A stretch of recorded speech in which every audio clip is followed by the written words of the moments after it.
Hey fans, viewers, and listeners, welcome to another exciting episode of Fight Inside Podcast. I'm your co-host for today, Raine Cruz, also known as Ringside Raine, ring announcer for Up Next Fighting. And with me, as always, is Timmy B. Before we get started, please take a moment to follow and subscribe to us, and also tell your friends about Fight Inside Podcast. Today, we will talk to the hottest new bantamweight in the UFC, discuss my night at Up Next Fighting, and President Sean Strickland, and a whole lot more. So, what are we waiting for? Tim, hit it! Ladies and gentlemen, welcome to the Fight Inside Podcast. Internet has been so bad lately, Raine. I don't know if there was a lag there or not. I apologize to everybody. I've been yelling at my internet subscriber for the whole last week. Okay. Our guest today put on a show-stopping performance in Shanghai just a few weeks ago with a first-round TKO stoppage that put the bantamweight division on notice. Now he is 9-3 in his pro career. This Missouri native is looking to make a run to the title. And here at the Fight Inside Podcast, we know who to back. This is the man that needs to be on your radar. Ladies and gentlemen, please welcome to the podcast, Garrett Armfield. What's up, guys? Thank you so much for having me. There he is, Mr. Garrett Armfield. How are you, sir? Oh, I'm doing amazing. Couldn't be better. Good. So before we started the podcast, I got introduced to your new kitten, Bear. Yeah. And then, which hopefully we will see her at some point. But when you were messing around with your camera, it looked like there was something that said Bear Cave in your background. Oh, yeah. Is that what I think it is? Yeah, I made him a little a cat house. Look. Yeah. Look at that. It's like in the process of it. Yeah, it's so cool, actually. I don't know how she feels about it yet, but no. Yeah. Yeah. Is this your first? Is this your first cat, Garrett? Yeah, it is my first cat. I was gonna I was planning on getting a dog, but then I'm in an apartment, and honestly, I feel like having a dog in an apartment is really hard. Yeah. Now I will teach you. I will teach you something as a cat owner myself. I've had cats for a long time. Anything that you buy them, they will never touch, and it's the stuff that you don't want them to play with that will be their favorite. So. Oh yeah, No, I got all these cardboard boxes that I've been playing with. Yeah. Nice. Nonstop. I'm like, okay, whatever. At least you're occupied. Yeah. Good. Now, Garrett, congratulations on your fantastic win. Obviously, incredible in Shanghai. How was it there, man? We had so many fan questions asking about the environment in Shanghai and about the crowd there and how incredible it was. What were you feeling there in Shanghai? Yeah, so actually this one was in Singapore, not Shanghai. Oh, sorry, Singapore. Yeah, did I write it wrong too? Did I say it wrong? Shanghai's not until December, I'm pretty sure. I think they're going to China in December. But I was in Singapore, and Singapore was really cool. I actually went down 3 days earlier than we were supposed to be there, so I was there for a total of 10 days. And we ended up getting a hotel just in the city. And so I got to spend 3 or 4 days just kind of going through the city with one of my good friends, Evan Elder. He's in the UFC. He's a UFC lightweight. Super cool dude. It's a super high-tech city, and everything's really new. There's no cars that are older than 5 years old, nice. Which is really cool. Everything's up to date, super clean, no homelessness, no trash. Just the only trade-off for that is that there's cameras everywhere. So pretty much you're on facial recognition as soon as you go through customs, they take a picture of your face. Yeah. Wow. And pretty much anywhere you go, you're being watched. And so we were just on our best behavior, and we just had a good time because I don't want to get stuck in a Singapore jail cell. Hell no. No. Not again, Garrett. Not again. Oh, not again. Here's my cat, by the way. Oh. Yeah. Say hi. Oh my goodness. If you're only listening to this podcast on audio, you better turn it on video quick so you can see Bear there. That was beautiful. Yeah. No, Singapore was awesome. I think the biggest difficulty was finding correct food to eat because the UFC does give us meals, but they don't give us meals until Tuesday of fight week. And I got there Saturday night. Right. And so that was hard finding the street food and kind of going through and finding food that I could just eat that didn't have any sauce or anything on it that I wasn't familiar with. Right. So it was a great experience. It was really awesome. Everybody there was really nice. And also everybody spoke like 4 different languages. So it was either like English, English, Malay, Mandarin, or I think it was one other one. But maybe Cantonese, maybe? Yeah. Something. I can't remember. Yeah. So it was very easy to get around and see the city. Nice. Monday we went to the Fighter Hotel. And the Fighter Hotel was like very resort-like. And so it didn't really feel like you're in another country. It just kind of felt like you're just on a resort somewhere. So that was like, it was so cool. And like, it was really nice. I liked being in the city. Like the city was a great experience. But yeah, so Singapore was it was awesome. It's incredible. Now you've experienced such a massive crowd in Singapore. Like it seemed like a very hyped up crowd. Of course, by the main event, it was insane, but yeah. It seemed like an amazing crowd. So Garrett, one rule of coming on the Fight Insight podcast is we demand that you fight Apex again. Do you understand? That what? That you never fight the UFC Apex again. I only want you in big crowds. That'd be cool. I would like to as well. I think I did a decent job of like interacting with the crowd that hopefully they'll book me for like stadium shows again. That's the thing. You're such a showstopper. Your fight style is exciting. You put on great fights, great shows. And then you're great on the mic. You can't be talking to 12 guys in the Apex. Like no, it's completely different. Like at that point, you kind of just got to gear towards like the people you're talking to at home. Kind of just like look more into the camera, I guess, at that point. But I just had fun being there, and like I was just trying to take like every moment and kind of like truly capitalize on every part. Like even if like it just like being extra on the mic or being extra like during the weigh-in, just doing everything I possibly could. Because I really only have like one shot to be able to kind of show everybody like who I am, to be like, oh, let's get this guy, like let's build this guy up, you know? So I really took advantage of that, and I tried to. And it's crazy because like in general, I am like I'm one of those people that like I'll talk to people I have to talk to, but like on the like I just like to be by myself, honestly, mostly. I'm more like introverted, but I can be extroverted. And so like, even when I was there at the event, like I just like make an effort to go around and talk to every single person that is wearing a UFC shirt, just try to get to know everybody. Cause it's the same people that work every single event. And so it was good, like networking with everybody and just like trying like put forth an effort to be as exciting as I can be and try to be interactive and like make the UFC remember who I am, so that whenever there's a big card and they need somebody on the preliminaries for now, then they'll call Garrett Armfield. That's true. Damn straight, man. That's exactly right. And my good friend here, ringside Raine Cruz, she just announced this weekend at Up Next Fighting in California. She's their ring announcer. So ringside Raine, that is good advice to you too, right? Like make all the connections you can, get to know those people, because it's a family, right? These organizations are family. It's the exact same people that work the entire events. And like, I've seen them before, and like one guy remembered my name and I was like, oh, he's like, yeah, we're at these every single time. So it doesn't change. Cool. No, it's good.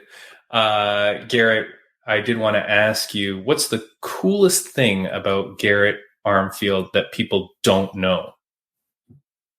Oh, the coolest thing. Oh man. I'm a bartender, so that's pretty cool, I guess. I still bartend. Bartend at like an event center called Chicken and Pickle. So that's what I do during the Chicken and Pickle, right? That's what I do during the week. And like on the weekends, whatever, like 3 or 4 shifts a week. That I'm the youngest of 5 kids. Actually, everybody in my family, including my parents, we all did karate growing up, because like karate was big in the 90s and early 2000s. We actually all got our black belts through karate. And so I did that. And then I did kickboxing with my older brother and my older sister, the ones that are closest in age. We all did kickboxing together. And like my dad would like take us around like Missouri in the Midwest and just like go to little smoker shows and like fighting in crowds of cigarette smoke and whatnot at like 8 years old. So, why not? Yeah, back in the 90s, that was totally legitimate. That's fine. Yeah, so it's kind of like, I didn't like, there's like other people that have other interests because they did other sports. But I've just always done boxing, kickboxing, karate, all of that stuff. And so that's like my entire life. So, that's like the interesting about it, is that I just have so many stories ever since I was like 8 years old, 7 years old, putting on my first pair of boxing gloves, and to this point now. Yeah, there you go. Well, that's what makes you such a gentleman, though. or part of probably what makes you such a gentleman, because you've been in martial arts your whole life growing up, right? And that's what a lot of people, they see, right? When they put their kids in, they get that level of respect and stuff like that. I was just talking to a coworker that's trying to find a good place for their kid. And we were like, well, yeah, you got to find a place where the instructor or the coach or the sensei or whatever is, disciplined, right? Like that's what you want. Yeah, exactly. And you, I don't know. It's like, for example, I've never been in a street fight outside. I've never been in a fight outside of fighting. Except one time I was like I was a bouncer at a bar and I had to punch them, dude. But other than that, I've never been in a street fight. And so like, it's like a lot of things you see with kids is that like kids that are in martial arts, like they just don't ever really need to get into conflict. They don't need to feel like to prove themselves, especially like from a young age, And it's like really important because like, I guarantee there's some gym owners out there where you can buy your belt, like in jiu-jitsu, where like, it's like a $400 fee to level up. Well, I'm going to pay $600 level me up quicker. Like that is something that does happen. Yeah. Like I train at Marathon MMA where like it takes a long time to level up there, which is important. And like, I don't just all the kids is just like, it's like a confidence builder, make them earn it. Like, and not only that, but like in turn, like they try harder in school. They just become better kids, to be honest. Like, it sounds terrible as a say, but kids nowadays kind of suck. Like, they kind of like boss around their parents. They tell their parents what to do. They have a victim mentality, all these different things that how a lot of us weren't raised. Yeah. It seems like a new generation thing. So I think martial arts kind of brings that. Like, honestly, it's like, for example, like I was scared of my parents, which like how everybody should be. I was scared of my parents. I was scared of my instructor. I didn't know how to talk to my instructor because it was always yes sir, no sir. That was it. That was the most of the conversation we had. And so I think that's important I think kids should fear, not people, but they should fear like authoritative figures. They should fear that. Like it's a respect thing, Yeah. No, I agree with you 100%. Garrett, my first martial arts instructor, I swear to God, I've said this before on the podcast, so you've probably heard it since you're a frequent listener. But my my first instructor, I swear to God, it was the bad guy from Karate Kid, like John Kreese. He looked identical to that dude. And anytime you did something wrong, Raine, he would come over, pressure point you in the neck, and you'd be on the ground, like begging for mercy. Wow. Like he was hardcore. But he was hardcore. But I respected it, and I kept going back because you're like it's a weird sense of you're like, but this is teaching me discipline. Even as a young kid, I knew that that's something that was good for me. It was very strange. Or like you're more afraid to not go back. Like you're more afraid. He's going to come to my house at night, Garrett. I don't know what this guy's going to do. It's like, oh shit, he's going to know. He's going to know somehow. I do see him. Like that was the thing. Like, if I ever got detention in school or got in trouble at school, I wasn't afraid of the discipline from my parents. It was the discipline that I was going to get from my boxing coaches and my karate instructor. Yeah. There you go. Yeah. Like my parents would be like, okay, we're going to tell. His name was Mr. Smithers. He's passed now, unfortunately, but they would be like, well, we're going to tell Mr. Smithers and you're going to have to deal with it there. And that was way worse than whatever my parents could punish me with. Yeah, for sure. Garrett, normally I've enjoyed the conversation already. We normally do different things with our guests, but you got a lot of fan questions that were very funny. And I tried to organize them into some sort of flow, but it was like impossible. So I've picked out a few of them. Raine and I are going to shout out a few of them back and forth.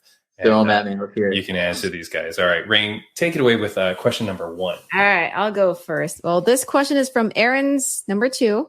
What souvenirs did you bring back from Singapore?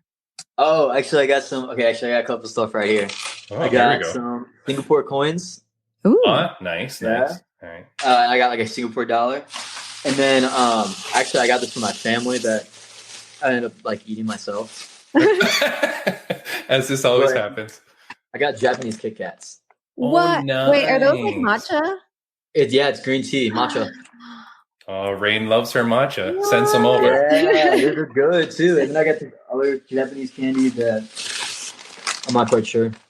More matcha. Raine, he's throwing it in your face. Yeah, this matcha. And other than that, Singapore dollar, and then another souvenir was a win. So. Sweet. I like how you threw that in. The one that money can't buy. Yeah. Raine's too shy to ask. Knowing that you were coming on this podcast, did you bring her back a Hello Kitty? Because she only has a couple. I didn't see those. Honestly, I don't even think I recall seeing Hello Kitty's there while I was at the store. All right. Next All time, right. though. Next time I go, I'll bring you back. And I do want to say, because, hey, we said this prior to the podcast, but in your background, again, come watch the video version of the podcast, but in your background, you've got the 2 posters from the 2 events you fought at. Yeah. And very cool, what you told us, which I've never heard before, is that every fighter gets 3 copies of the poster, 1 with all the signatures and 2 plain. Yes. Very cool. Very cool. Yeah. To my friend, Brian Bam Bam Barberena, I want one of your posters. You must have thousands. I want a goddamn poster, Brian. Second question. This is from @SunnyChan307. Was there, I like this one. Was there lots of promotion for Road to UFC Asia while you were there?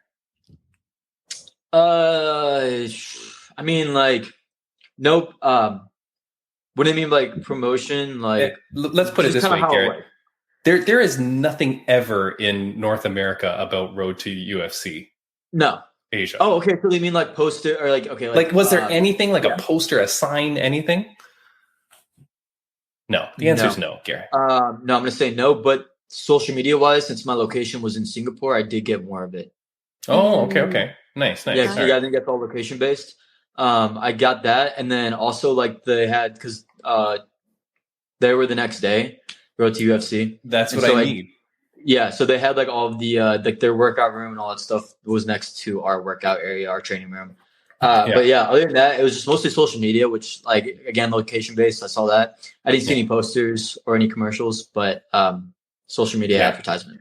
It's very strange, Garrett, because it was on the next day. You think that they would have at least mentioned it at least once on the broadcast, but they never talk about this tournament that's going on. So, anyways, Raine, next question.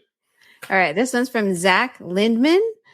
Would you rather fight 1 horse-sized duck or 100 duck-sized horses? 1 horse-sized duck or 100? I mean, is it all at the same time or are there waves? No, you get 100 coming at you, man. No, there's no waves here. I mean, it could be an octagon. I would take the horse-sized horse-sized duck and then put a saddle on that. Yeah, and break them. You think so? I don't know, man. I know so.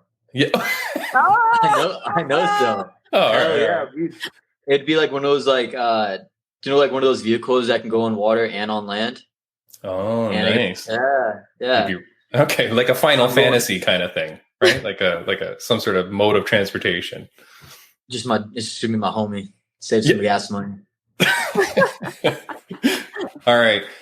Here's a question, all due respect, because I understand that you do have a girlfriend, but this question is from the strongest dork. Does being a UFC fighter get you more chicks? Does being a UFC fighter get you more chicks? Careful. No, I don't know. I don't think so. No. They do not. No, do not. No. All right. Are you winking a lot in the camera? I can't tell. I mean, like I don't know. I mean, like sometimes there'll be like girls in your DMs and stuff, and like especially like the big thing is like girls that like you like grew up with or like known you since high school. They'll be like the ones that like didn't mess with you in the past. Now they're like, oh hey, what's up? Like, what you doing? And I'm like, not you. Damn, cold, Garrett, cold. Yeah, nice. So it's mostly like the ones from the past, not like the newer ones. Okay, all right. Good question, good answer. Raine, what do you got? All right, next one is from EV Love. Does Sean Strickland have a greater chance of beating Israel Adesanya or becoming the president of the United States? Oh,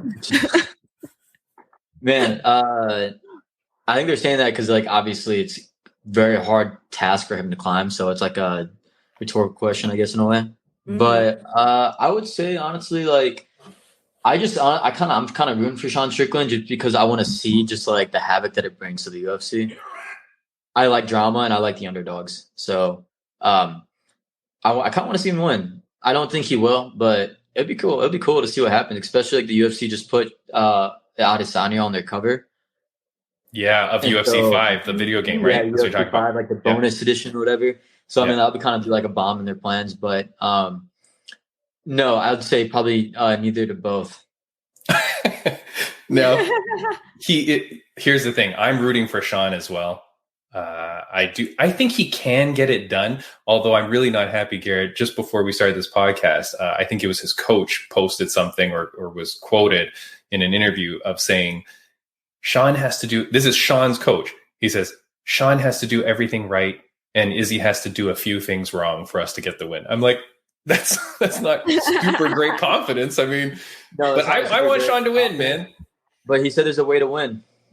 Yeah. There is. There's a way to win. Yeah, and the odds are really good, Raine. So if you want to make some good money, bet the farm on Sean, and we'll see what happens. Yeah, exactly. Yeah, you lose it all, or go rich, or get dry trying, or die. What is it? Get rich or die trying. Yeah. 50-cent movie. I don't know. Die in poverty. Next question. Okay, this one. You are in the bantamweight division, which I was just arguing with people online, as I always do, Garrett. I was arguing with people because someone was saying bantamweight's not a great division, whatever. I'm like, I don't know. This person must be insane. To me, bantamweight is always one of the most exciting divisions forever. But a question that, again, this was the strongest dork, but I picked this question because I like this one as well. Who is the bantamweight GOAT? Aside from yourself, Garrett, which we know that's going to be the answer in a few years. Yeah. Dominic Cruz or Aljamain Sterling? I mean, like, Aljamain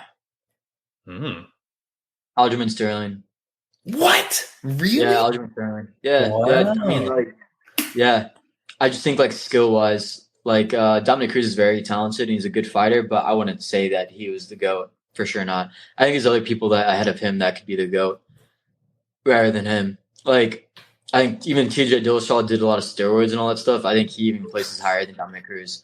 Okay, Garrett, steroids takes you out of the conversation immediately. You're gone. Throwing it, I'm keeping it in the conversation still. Yeah. I don't know. Okay, all right. That's a good one. No, like who was it before TJ Dillashaw? Barao? No. Oh, yeah, true. That doesn't count. No. That's another one steroid, like not be able to use some shot to kind of ruin his career. Yeah. But yeah, I guess it's between those two. I'm gonna have to say Aljamain Sterling though, just because Aljamain Sterling faced like tougher competition, and and he had the ability to finish fights, which Dominic Cruz didn't really. There you go. That is what I appreciate about you, Garrett, is that you finish fights. I do like that. You have like an 80-90% finish rate, which is fantastic. So yes, keep that up, my friend. That's the plan. Yeah. Raine, next one. That's a good segue to the last question from match number 1. Who's next? Oh, who's next? Man, I have no clue. But I'm gonna let my manager decide that. Kind of like you don't get to pick in the UFC, not at my level. They bring you a matchup and they say yes, or you're gonna get a tougher matchup if you say no. Yeah. So the answer is always yes. Yeah. It's pretty tough negotiations, but it doesn't matter who it is, doesn't matter where it is or when it is. I'm going to come out and put on a show. That's damn straight. And it's going to be this year. You're hoping. I heard in some other interviews you were hoping to get one in before the end of the year. Shooting for December. Yeah. So my management came up to me right after the fight because Jason House, he was in my corner, my agent. And he's like, so, man, he's like, great job. He's like, when you want to get back in there? November, December. And I want to get on December card. I think they have a show at the T-Mobile Arena. In Vegas. I don't want to fight in the Apex. Hopefully I did enough to not fight in the Apex. But if I have to, that's fine with me. I'll still be able to go out there and do what I do. Yeah. So looking at, I think it's like December 18th or so. Nice. Good. That's a nice Christmas present for all of us, that we will be able to watch you fight again and kick some ass. So that's good. Yeah, I was wanting to get one in before the holidays, so I could kind of celebrate the holidays. Exactly. Good, man. I'm excited for you. I think that's going to be good. I did want to ask, and I don't want this to be weird, but did you feel in any way that they were looking for you to lose by putting you up against an Asian in Singapore? You know what I mean? Like, yeah. Sometimes I get the feeling like sometimes they're sending some people to kind of lose for people that they might want to push at the time in the venue. And then you just ruined everything if that's the case. I mean, no, I don't think so at all. No? No, I think obviously they want to have Asian fighters versus like non-Asian fighters, so the fans can root for one way or the other. But I see. Okay. yeah, I think it was more so like just like getting the crowd excited. I want to say they definitely did not bring me in to lose. And if that was their plan, then their plan backfired. That's what I'm saying. That's why I was so happy when I saw you in there. But you're right. Yeah, I guess it was like an Asian against a non. Even this weekend, we've got a lot of like Australian fighters fighting non-Australian fighters, right? So yeah, and then UFC Paris was all European fighters versus European fighters. I think it just kind of shoots. You got to think the card was aired on their time zone and their time frame, and so like they're gonna tune in if they see more Asian fighters. Right. Yeah. No, I was so happy for you, man. Your fight was incredible. Before we let you go, Raine, is there anything, I'm going to ask my favorite final question, but is there anything that you would like to ask Mr. Garrett? Yeah, I have 2 questions for you. The first one would be, during your fight against Kazama, the announcers kept saying it's just a matter of time, that you're sensing a finish. Did you actually feel that? Did you feel that it was just a matter of time for you to end that fight? Because you finished it in 4 minutes and 16 seconds of fight. Yes. Yeah. I've no, because I never feel like I have like a weird perception. It's like I'm like the type that like if I could hit somebody 100 times and get hit once, and I'd be like, damn it, I got hit. And so like during the fight, I never think about how I'm doing, like if I'm killing it or not. I just kind of go on autopilot and I just go fight. And like now that like I'm getting more experience, the biggest thing for me is seeing the damage on their face. That's how I know that I'm getting better. I'm doing a decent job because I've had fights. One was in CFFC where I destroyed this dude, like 10-7'd him in the first round, almost finished him. And then he actually ended up submitting me in the second round. Unfortunately, he came back. His name's Mateo Vogel. He just fought on Contender Series. But during that fight, I remember seeing the damage I was putting on his face. And that was like the main thing. But at the same time, like felt like I was losing because I got taken down once. And so I was like in such like a hurry. That was ended up being my downfall for the fight. But for this one, no, I just kind of keep like level headed, and I stayed way more calm this time. So I didn't try to like hunt for the finish. Definitely when I told him to stand up and he didn't stand up, that's when I knew I had it bad. But I like, kept it the same, because if I feel like the finish is coming, then I try to force it. And if I force it, that's when I crowd myself and I don't perform well. Nice. Yeah. I like what you said after the fight, though. You said, I hit like a truck. Because I think you were looking at the announcers and you said that, I think. Yeah. Well, I told him that in the interview, the pre-fight interview. I was like, I'm fast, I'm accurate, and I hit like a damn truck. And they're like, that's awesome. There you go. That's the first thing I said to them. I'm like, yeah, you do. That's awesome. And then you said earlier that you're a bartender by night, I guess. I mean, I'd like to say by day, like UFC fighter by night, but technically you bartender. Yeah. Both at night. Yeah. But then again, like being a UFC fighter, I guess it's technically by night too. But anyway, how do you balance that? Because you have like your day job and then your dream job, right? Because you get to do both. But how do you balance? How do I balance that? Well, I only work a couple days a week, and it's a really low key bar where it's closed by like 11 o'clock most nights. I balance it because it just makes me want it so much more. I feel like I remember whenever I was waiting tables in Florida, like my biggest thing was that my feet would hurt Monday morning because I just worked 30 hours over the weekend. And feeling that, I was like, because like we were jump rope, and I remember jump roping was always the hardest for me because my feet ached. And then it made me grind even like harder. Like it put myself above the people that didn't work, or the people that like didn't work at all. They just trained. And I'm like, I'm gonna outwork you outside the gym, and I'll outwork you inside the gym as well. And so that was like a big thing for me, is that like I was so proud of like being able to do both, and like because I've been doing it for years. And so like now that like fighting is a little bit more financially secure, I don't have to work as much, but I still enjoy it. It's a huge networking opportunity for me. I met a lot of great people.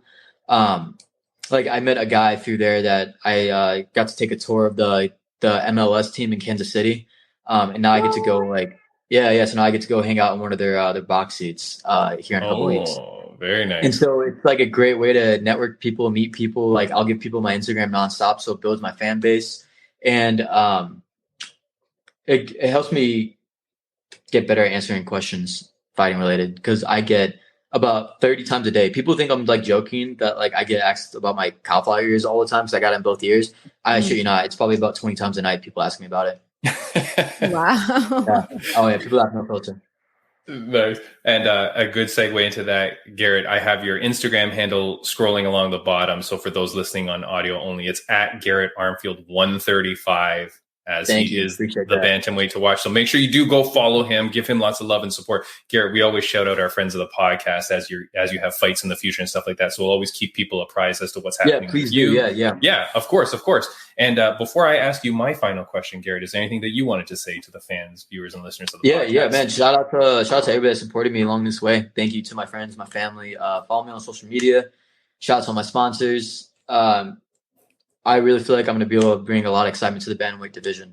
So I'm excited to put on shows for the fans. And guys, please come in, re-share, tweet this video, do everything to get the word out. Yeah, man. Like, I love getting to know you because I've seen you in other interviews. And when I was researching about you, like, I'd look at some other interviews, but I feel like here we've learned a lot about you. I really like you, man. You're such a great, personable guy. My final question before we let you go, Garrett, the final question to you is something I ask everybody that's coming on the podcast now. It's a question that my mom used to ask me like my whole life growing up. Garrett, on a scale of 1 to 10, how happy are you? 10. Oh. 10. Yes, 10. And would you like to expand a little bit upon why that is so? Yeah, because like this has always been my dream. And so, like I said, when I got signed to UFC, it was a 10. Like I straight up cried in my hotel room before I went down to the Apex Arena. Like it's just like tears of happiness. Like I made it. Like all those nights where I was like, again, with work, so exhausted, like being broke. Whereas like I went to school and I got a degree and I'm not even using it. And I got like all these like student loans to pay back and all of this stuff. And like I see my friends like buying houses and like getting these nice cars and doing all these things with like whatever, they studied and whatnot.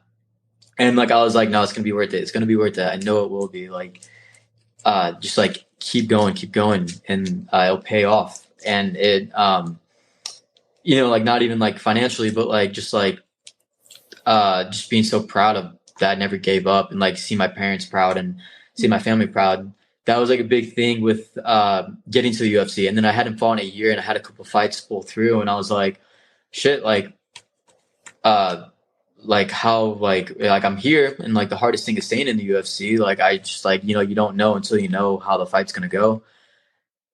And then like I said, I've always been like confident in my abilities as a fighter, but I just never had the platform or the opportunity to show the world who I am. And so like the fact that I was able to like go accomplish that, and now it's like I like kind of changed the trajectory of my career. Like I went out there and performed extremely well, and now like people like know more who I am, and like the UFC is going to respect me a lot more. And so that's why I'm like, just like completely happy that like, this is a dream I've had since I was a kid, and I don't have to use a backup plan. I can do this. And like, it just like brings me complete happiness to be able to do that. Yeah. It's beautiful, Garrett. Raine, you're smiling ear to ear. Like it's such a nice thing to hear, right? No, it's it's so nice to see people achieve their dreams, because there's always going to be obstacles, challenges. But if you don't give up, when you don't give up, you make it there. Oh, it's you just don't ever give up, you eventually make it. Like, again, this getting to the UFC was harder than anything I could have ever imagined being 18 years old. Way harder. Way many obstacles, and especially with COVID and everything and losing fights.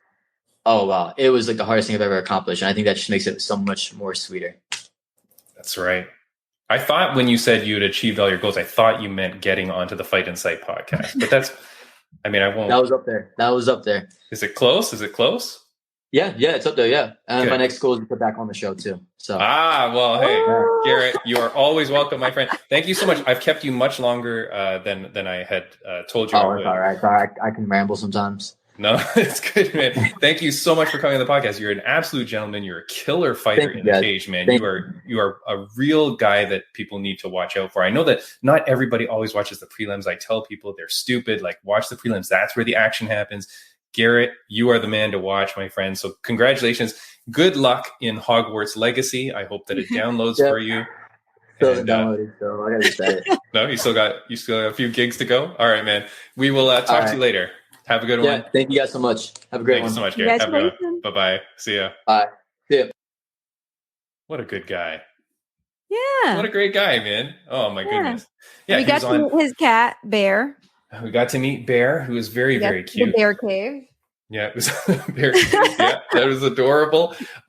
Raine, let's see what is going on. I do want to say next week on the podcast. So if you're here because of Garrett, thank you so much for joining. Thank you so much for following. If his girlfriend is watching, I'm very sorry that someone asked that question. Very inappropriate, but it was good to know. Next week on the podcast. So if you are here for Garrett, thank you. Follow, subscribe, do all that. Like, we have great guests every week. Next week, Raine, it is a very different podcast, I think, that is going to happen. I did confirm it today. There is a girl out in Mexico City. She's a fighter. Her name is Maria Favela.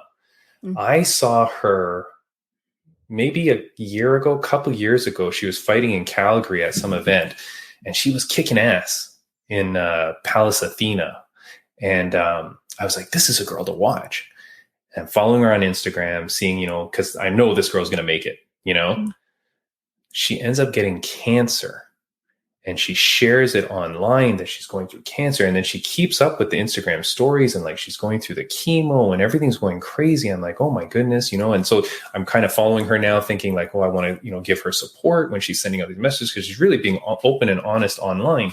And then I'm watching a fight, and Sean Strickland, who we're talking about today and who's fighting this weekend, in his last fight, he wins. And then he goes on the interview after, and first thing he says is, I want to give a shout out to my teammate who's battling right now, Maria. And I was like, what? Like, I didn't know that she trained it. Then I see her training, and now she's gone through the chemo. She is cancer free. I think she's got a few more sessions, but she's going to come on the podcast next week and talk about her whole journey and everything that's going on. And I saw her last week. She was in UFC Paris. She went to Paris to help corner a girl. So like, it looks like her life is on the up and up, and she just seems like such a positive person. So I'm very excited to have her on the podcast this week or next week.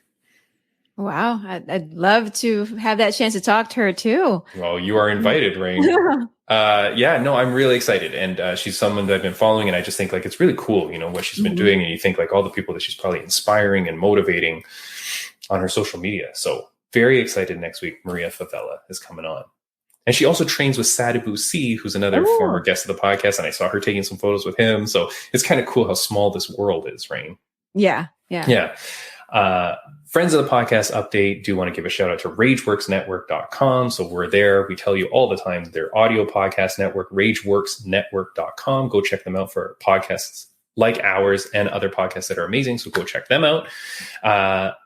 This is very weird. Friend of the podcast, he's been on a few times, Smilin' Sam Alvey. He, unfortunately, is kind of not best known, but he's unfortunately known for losing quite a lot in the UFC, but they never cut him, Raine. He kept losing, and they kind of just kept him on. And he was finally released by the UFC. He then goes into some other promotion and wins a fight right away. So congratulations to him. I'm so happy. But he is now fighting at Karate Combat on September 16th. Now, Raine, I see that you're not giving me too much reaction here, but I don't know that Smilin' Sam has ever kicked. He's a very punch-heavy fighter. So it's very strange to me that he's in Karate Combat, but God damn it, Sam, I love you, and I hope that you go kick some ass. Literally kick some ass. Literally do it, man. But for those that don't know, Smilin' Sam is fighting in Karate Combat September 16th. I've never watched a Karate Combat event, but I may have to watch this one because I will be very interested to see what happens. Last Friends of the Podcast update.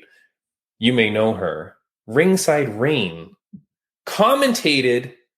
announced the whole show at UNF on September 2nd. Yeah, that was September 2nd. Yes, this past Saturday. Saturday. Yeah, that was my very first pro MMA show. So right, because you were doing the amateur shows for UNF, but then this one was Amis and pros. Amis, and then we had the pros too. And you did it all. Like 12 fights. And then we also had Killer Cam. He's like the youngest ring announcer in the world. And he announced our main event. And but yeah, it's amazing. was very, very happy after the show because, in my head at first, I was like, okay, I've never done a pro show. And then the other part was a lot of fights. I don't know if I'm going to have voice still. I don't know if I'm going to have my voice after the show, or going towards the end of the show. But no, everything went well. The fans love the energy. I mean, the fighters, I saw them feeling my vibe, and it's really cool when they feel the energy of when I'm announcing their names, because that, tells me that I'm, getting the job done. Yeah, and you were kicking ass. I was following along. Like, unfortunately, I was out that night, but I was kept checking my phone. I'm looking at the Instagram stories, and I'm seeing Up Next Fighting posting you announcing, and then every time they would show a clip of like a winner be called, there you were. Very, very cool. So there was also something very exciting that happened because it was the very first female fight. Yes. For Up Next Fighting. So what happened there? Oh my God. We had our first female bout between Brittany Victoria and Autumn Norton. Yeah. And it's really cool because Ashley Evans Smith was also there, and she was part of the play-by-play or analysis during this fight. And so I remember after the fight, Ashley had requested for all of us to take a picture. And that was such a really nice moment because, we had a female ring announcer and in our first female fight. And then, there's a picture. There it is. The photo is there. Ashley too, who, was a commentator for that fight. So it was very, very special for all of us. No, that's awesome. It was amazing. Ashley Evans Smith, one of my favorites. She was on this podcast. Probably one of the best podcasts we ever did in our early days. Like she was one of the coolest guests that we ever got. She's such a good person. But yeah, that was so amazing to see you three. I know. And can I say, you're killing it in the Up Next Fighting blue colored jacket. Oh, thank you. Very smart of you to kind of color coordinate with Up Next Fighting. That was on purpose? No, actually, I've had that jacket for like years. Okay. Hold on. I'm going to edit this out. And you need to answer differently. Okay, right. So, Raine, you color coordinated that jacket with Up Next Fighting? Yeah. Yeah. Thank you. No, it looked good. Now, it was not shiny or sparkly, though. No, but so like I don't know if you noticed, but I have like a little butterfly brooch. A brooch or something. Brooch, I don't know how you pronounce it, but yeah I have. Oh, you can't see it there, but I'll share it on my social media. But I have that butterfly thing on my jacket, and I actually bought a few, and then now I'm going to start putting it on my jacket every time I do a show. So if I'm not wearing something sparkly, I'm going to have my butterfly with me. Something. Okay. Nice. Very cool. Can I say that this is the winner of the fight that was on that photo, Autumn? She has agreed to come on the podcast, Raine. What? I reached out to her and I said, what the hell? You're the first girl to ever fight in UNF. You're the first winner. You got a photo there with my good friend Ringside Raine. I said, can you come on the podcast one day? She goes, of course. So, what? Raine, yeah. Oh. So you must have made a good impression because she didn't say, no, not with that girl. So that's good. But the whole night went well. Everything was good there at Up Next Fighting. It looked crazy. Like, geez Louise. Yeah. Yeah, it was a really great show. Everyone enjoyed it, and it's always a good time when I'm with my Up Next family. It's such a family atmosphere there that you just enjoy what you're doing. And I think that's what makes the show really good, because everyone is just having fun. And then you see the fights, and the fights are all good too. Yeah, no, the fights look amazing. Like, it's crazy. So very happy. Do we know when you will be next with Up Next Fighting? Is there anything planned? Do you know? No, not yet. I don't know yet. But as soon as I find out, I will let you guys know. All right. Last time you didn't tell us until like a week before. So, keep us up to date. People want to know. I forgot. Yeah, there was a guy that started following us and has been talking to me actually a little bit. I don't know what he does for Up Next Fighting. Dusty the Rapper? Oh, Dusty. Yeah. Okay, this guy has 4.3 million followers. So shout out to Dusty the Rapper. But yeah, he was liking a bunch of our stuff. And then I reached out to him. I said, hey, man, you're there. He said he does something for them. He does advertising, promotion, and marketing or something. Do you know? Well, I see him a lot, and I've met him at the events. I've seen him at the events. So, and he's it seems like he knows like everyone. And then I got to meet him. He's so nice. So yeah. All right. Well, he might be watching this podcast, so shout out to Dusty. Hi, Dusty. How's it going, my friend? Very cool. All right. Well, I'm very happy for you. The event looked amazing. Everything looked very cool. So congratulations to you. It looks like it went very, very well. Thank you. Yeah. Did you get to meet Ice-T? No. He was there in the backstage, I saw. No, that's like a different event, I think. Oh, was it okay. They were Unless showing it was, from something I'm not else? sure, to be honest with you, because I wasn't like in that area, but I don't think it's from that same event. You must have been busy hobnobbing with other special I was people. probably like in the ring. Sure. Let's see. What else do we got going on today? There's a few things I wanted to talk about. Sean Strickland kind of related. We were goofing because we said, is he going to become president of the United States? Because he's been doing a ton of media, Raine, like a ton. Mm-hmm. And can I just tell you something?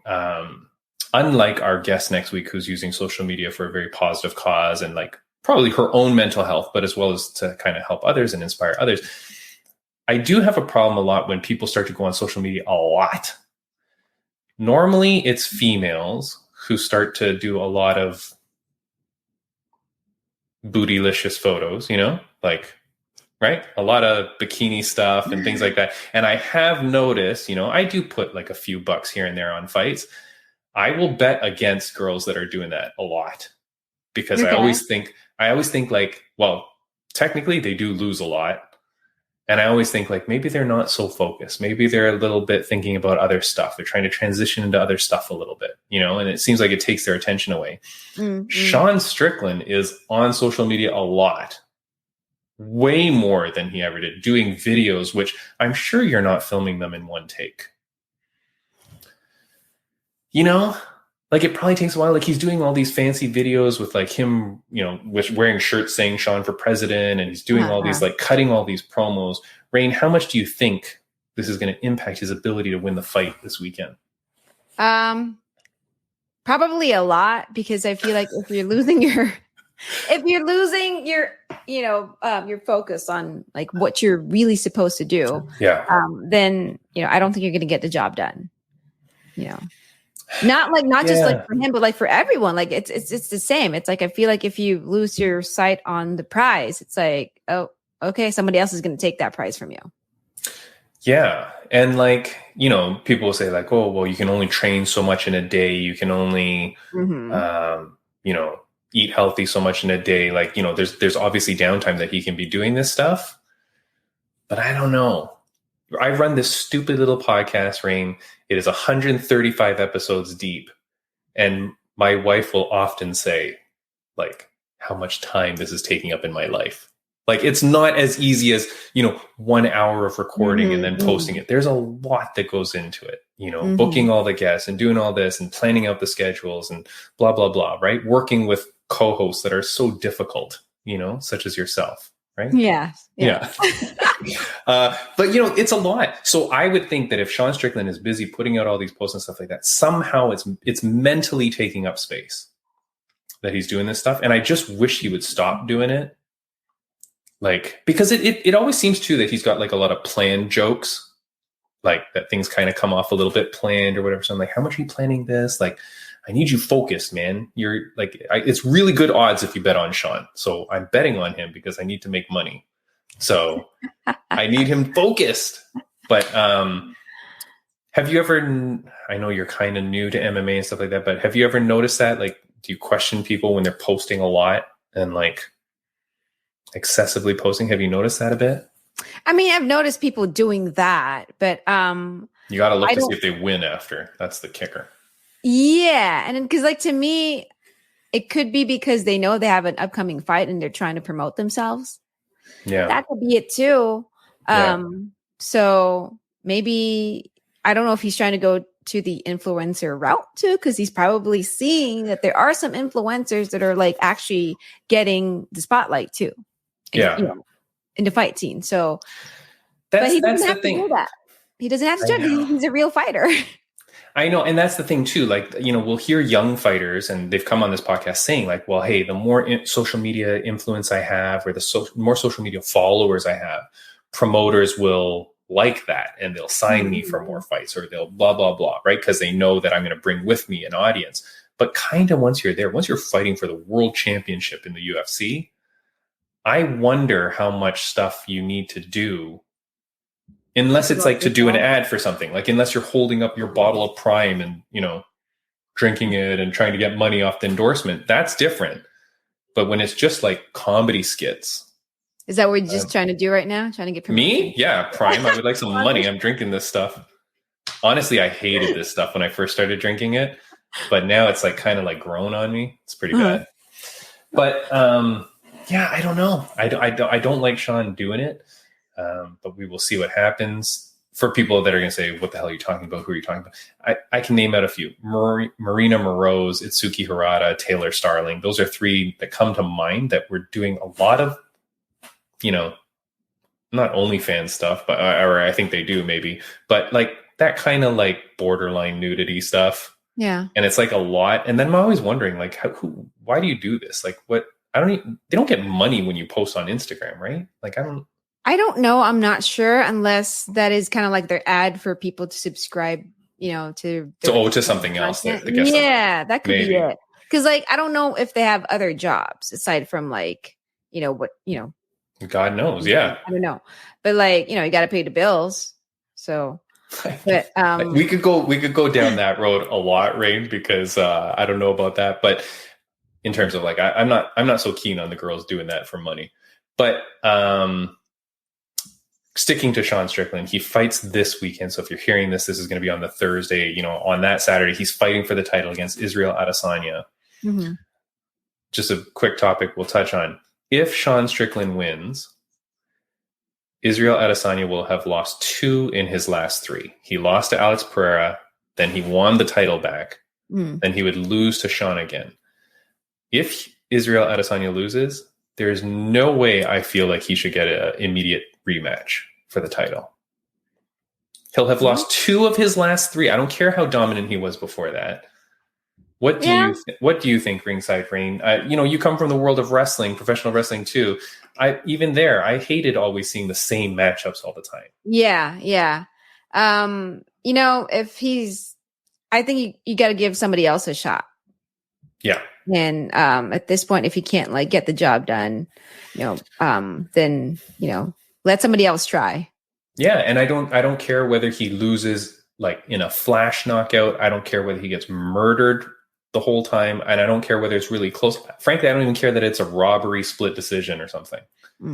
If he loses, you've lost 2 out of 3. I don't think you get a rematch. Let's get some new blood in there. Let's see some other fights. Yeah. You know, I don't think it's fair that he continually tries to get a rematch or a fight. Yeah. And then that way you're always headlining the pay-per-view. You're always making the big money. The other way I look at it is we talk about fighters and we want more fighters to make more money. Well, then stop giving this guy the headlining spot. Yeah. Like, I get that he deserves it because of who he is, but like, look, if you've lost 2 of your 3, let someone else take it for a bit. Yeah. Let's see where the division goes, you know? Yeah, that's all I would say. What else do we have? Anything else that you wanted to talk about? I know. I'm excited for our next guest. Yeah. Let me know when we're going to talk to her so I can. Oh, yes, I will book it. I will book it with you right after we're done this. I did want to say one last thing. I know we're running right down on time. I did want to give a shout out to friend of the podcast, former guest of the podcast, Judge Mike Bell. You may know him as referee Mike Bell. Yes. He was a ref at Up Next Fighting. I messaged him. I said, hey, Raine is my new co-host. And he was like, she's amazing. He was singing your praises. So I did want to publicly say that. He says that you are kicking ass. So I just want to share that with you. Thank you. Yeah, now we follow each other on Instagram too. And it's really nice when you get to meet people, you know, at events and you learn from them. And I always appreciate when I get to double check, you know, the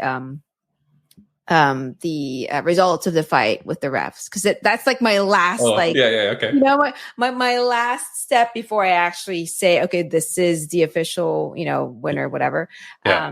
but like they're very patient with me, like Mike Bell and Chris Leben. Actually, I think that was his first professional MMA as a referee too. That's his professional first show as a professional. I'm screwing this up. That was his first. But why? What's he doing? What's he doing? Show as a referee. There you go. Because I think he was doing the amateurs. Oh, okay. Yes, because I've seen him. Now, for those that don't know, because you got to kind of be old like me to know who Chris Leben is, maybe. He's one of the OG fighters in the UFC. He was in Ultimate Fighter Season 1. He was the bad boy of the Ultimate Fighter show, Raine. This guy was insane, the Crippler Chris Leben, and went on to have an incredible career in the UFC, fought some amazing fights. Is he a maniac in real life? A maniac? No, he was really, really nice. Was he flipping tables, throwing people through? Because he did that on the show. Like, he's crazy. He's a good guy? No. He's a very good guy. Yep. Yeah. He didn't do that there. No. I just remember my husband, he said, that's Chris Leben. I was like, yeah, he's the ref. How do you know the ref? What, are you following refs? Yeah, what's going on? But no, congratulations to him too. Nice. Yeah. Are you guys following each other on Instagram? Did you become friends? I just followed him on Instagram. I don't know if he had followed me back, but I don't expect a follow back anyway. But no, I'm just saying, like, it was really social media etiquette, Raine. Like, the hell, Chris Leben. Let's get Chris Leben on the podcast. I would love to have that dude on the podcast. Oh yeah. But yeah, Mike Bell, Chris Leben, and Rafael Davis. Those are the three refs from our last fight. They're amazing, and all the refs that I've worked with, they're all amazing. But yeah, it's really nice when you meet new people, and then they tell you, "Hey, great job," and I really like your style. La la la la la la. And because I'm new in the MMA scene, and yeah, it is hard to get feedback. I'll tell you, right? Because you never know whether people are just blowing smoke, right, or whether they're truly being genuine and honest with you, right? Yeah. So you want feedback, but yeah, I'll tell you, Raine, people would have no reason to say anything nice about you to me. You know what I mean? Like, so if someone is out there saying Raine's kicking ass, Raine's doing a good job, to me, that's got to be honest feedback. So, you know what I mean? I would think so for sure. Because otherwise they would just go, "Oh, that's cool. Raine's your co-host." Like, why would that is true? They're not. Yeah. No, same thing with Mike Bell. When we message each other on Instagram, like he didn't have to tell me that I did a great job, but he did. That was very nice of him. So yeah. And as we try to spread positivity in this world, look, if you've got something nice to say about people, go tell them. Go tell them. Like, take the opportunity to say something nice to people, because it changes their day, changes their lives. Who knows? But be a good person, help people out. That's what we want, right? That will be the focus of next week's podcast as well with Maria, which I'm very excited for. Raine, that is all for today. The whole day, I don't know if you could hear it, but my cat Evie was sitting here snoring next to me. She's quite quiet, but I can hear her little snores. No, I didn't hear her. So I keep looking down. All right, so that's it for the podcast. If you're listening on audio only, we will end it here. But on video, I will put up a couple of videos here that you can click to take a look at some of our other great episodes. Aside from that, next week we will be back with Maria Favela, with some other great topics. Sean Strickland may be champion and president of the United States. We don't know what's going to happen, Raine, but thank you so much for joining. It's been great. And again, congratulations on your Up Next fighting. Thank you so much. All right. Have a good one. See you later. Bye.